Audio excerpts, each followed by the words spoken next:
आदाब, नमस्कार, अस्सलाम वालेकुम नाजरीन। पल पल न्यूज के न्यूज रूम से मैं हूं आपके साथ नदीम अकरम। देश के 50वें सीजीआई के रूप में डीवाई चंद्रचूड़ शपथ ले चुके हैं और उनके शपथ लेने के साथ साथ कई सारे सवाल जो हैं वो लोगों के जहन में ताजा हो गए हैं, क्योंकि डीवाई चंद्रचूड़ के शपथ से पहले उनकी कार्यशैली को जान लेना बहुत जरूरी है, जो कि चिंता का सबब बन सकता है सरकार के लिए।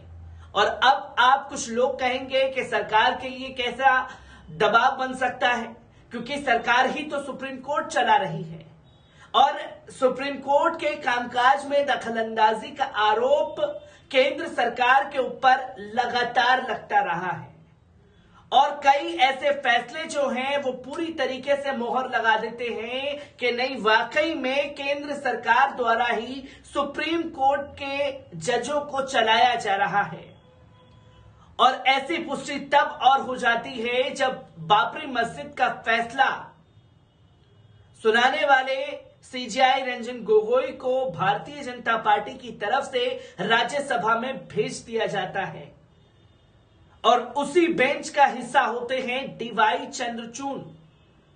और तमाम लोग ये कहेंगे कि साहब, डीवाई चंद्रचूड़ ने भी तो बाबरी मस्जिद के साथ में नाइंसाफी की है, पर अपनी राइट टू डिसीजन के लिए जाने जाने वाले डीवाई चंद्रचूड़ के बाबरी मस्जिद के उस फैसले पर गौर करने की जरूरत है, जहां सालों से एक झूठ चलाया जा रहा था कि बाबर ने मंदिर तोड़ करके मस्जिद बनाई है। और अपने जजमेंट में ये क्लियर करने वाले डीवाई चंद्रचूड़ ही थे कि बाबर ने मंदिर तोड़ करके मस्जिद बनाया है, ऐसा कोई सबूत नहीं मिला है। और कई फैसले पर डीवाई चंद्रचूड़ और खास तौर पर मोदी सरकार हो सकता है किस तरीके से बातों बातों में अपने पहले ही शपथ में केंद्र सरकार को चेता गए हैं।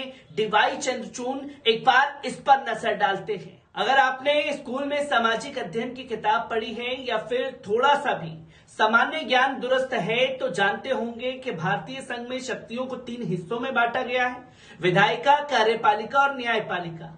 विधायिका जिन पर कानून बनाने के जिम्मा होता है, कार्यपालिका जिन पर उन कानूनों को लागू करने का जिम्मा होता है, और तीसरा अंग न्यायपालिका जो न्याय करती है, जिस पर देश के तमाम कानूनों को संरक्षण देने का जिम्मा होता है।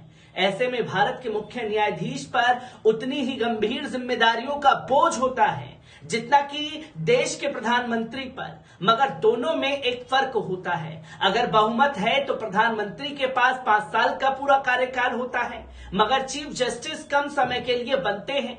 सुप्रीम कोर्ट में जब तक किसी चीफ जस्टिस बनने की बारी आती है, उनके रिटायरमेंट का समय भी आ जाता है। पूर्व मुख्य न्यायाधीश यो ललित को ही देख लीजिए, उनका कार्यकाल फकत 49 दिन का रहा। लंबे वक्त बाद देश को लंबे कार्यकाल वाले चीफ जस्टिस मिले हैं। आज यानी 9 नवंबर को 2022 की तारीख धनंजय चंद्रचूड़ ने देश के 50वें न्यायाधीश के रूप में शपथ ली। अगले 2 साल तक यानी 10 नवंबर 2024 तक देश के मुख्य न्यायाधीश रहेंगे। यूं तो सीजीआई अपने आप में बहुत बड़ा परिचय है, मगर डीवाई चंद्रचूड़ का एक परिचय यह भी है कि वो देश के पूर्व जस्टिस वाई वी चंद्रचूड़ के बेटे हैं, जिनके नाम देश में सबसे लंबे वक्त तक चीफ जस्टिस रहने का रिकॉर्ड है। वो साल 1978 से 1985 तक मुख्य न्यायाधीश के पद पर रहे, तो पिता के बाद अब बेटे पर भी बड़ी जिम्मेदारी है। सामान्य नागरिक की सेवा करना हमारी प्राथमिकता है। जब चीफ जस्टिस ये कहते हैं तो पूरा देश उनकी तरफ उम्मीद भरी निगाहों से देखता है। सीजीआई चंद्रचूड़ ने दिल्ली यूनिवर्सिटी से एलएलबी की पढ़ाई की है, हार्वर्ड यूनिवर्सिटी से एलएलएम और न्यायिक विज्ञान और डायरेक्टर किया है। वकालत से शुरुआत की 29 मार्च 2000 से बॉम्बे हाईकोर्ट के अतिरिक्त न्यायाधीश के रूप में नियुक्त किया गया। 31 अक्टूबर को 2013 इलाहाबाद उच्च न्यायालय के मुख्य न्यायाधीश बने। अब देश के चीफ जस्टिस की जिम्मेदारी करियर बड़ा हो या छोटा, कोई जस्टिस हमेशा अपने फैसलों और टिप्पणियों के लिए याद किया जाता है।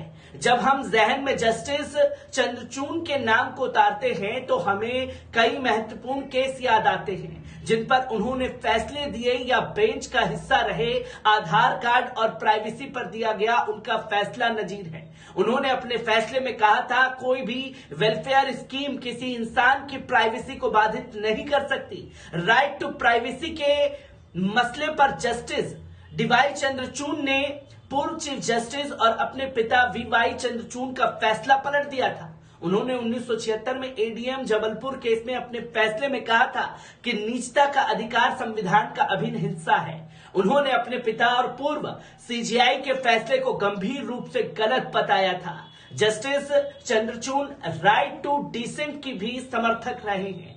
उन्होंने विरोध के अधिकार को भी अपने फैसलों के जरिए संरक्षित किया है। सरकार के खिलाफ बोलने पर गिरफ्तारी के मामले में उन्होंने कई बार साफ कहा कि विरोध का अधिकार सोसाइटी के लिए एक सेफ्टी वॉल की तरह है। आप किसी को सरकार की आलोचना से नहीं रोक सकते हैं।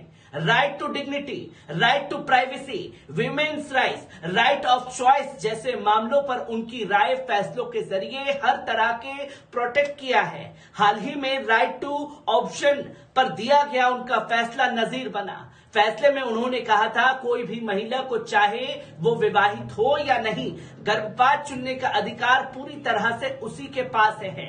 एलजीबीटी के मुद्दे से जुड़ी धारा 377 को खत्म करने का उनका फैसला भी पिछले एक दशक में महत्वपूर्ण फैसलों में गिना जाता है।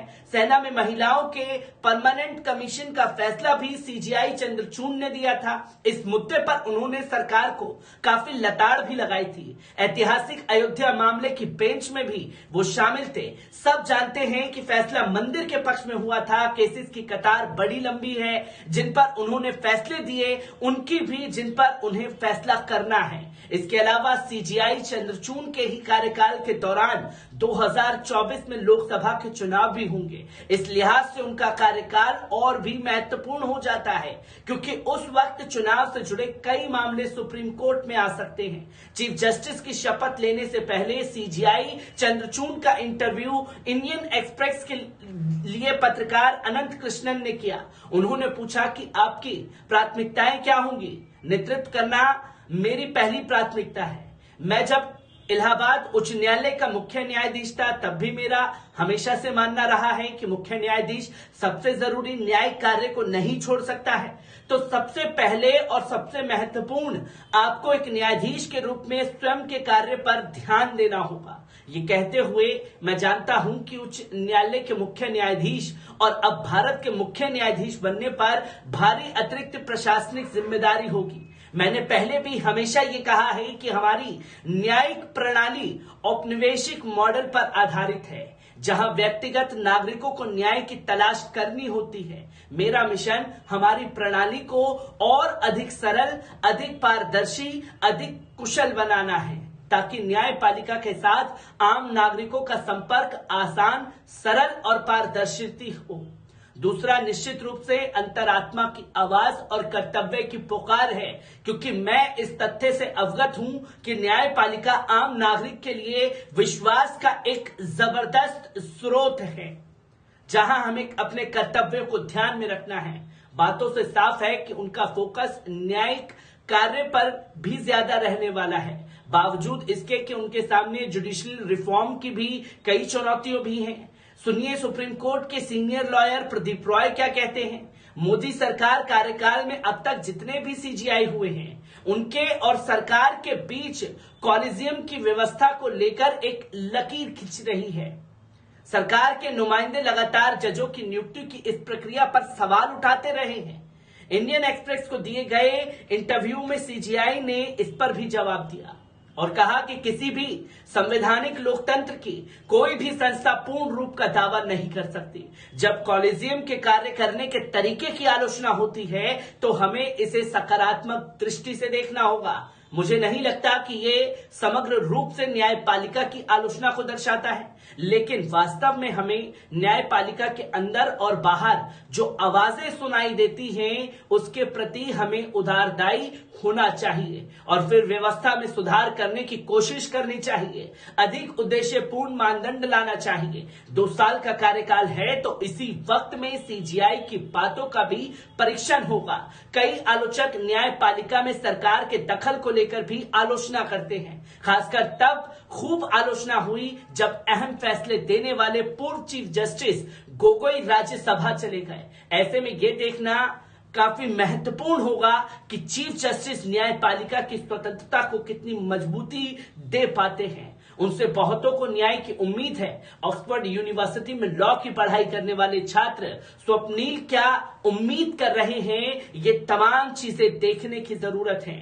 और बातों बातों में जो सरकार का सुप्रीम कोर्ट की दखलंदाजी में हस्तक्षेप है, उस मामले में भी केंद्र सरकार को चिता करके चले गए और कई ऐसे फैसले बड़े होने वाले हैं जिसमें सीजीआई चंद्रचूड़ और वर्सेस मोदी सरकार मामला बनता हुआ दिखाई देगा। मैं ऐसी ही खबरों से आपको रूबरू कराता रहूंगा। दीजिए इजाजत, शुक्रिया।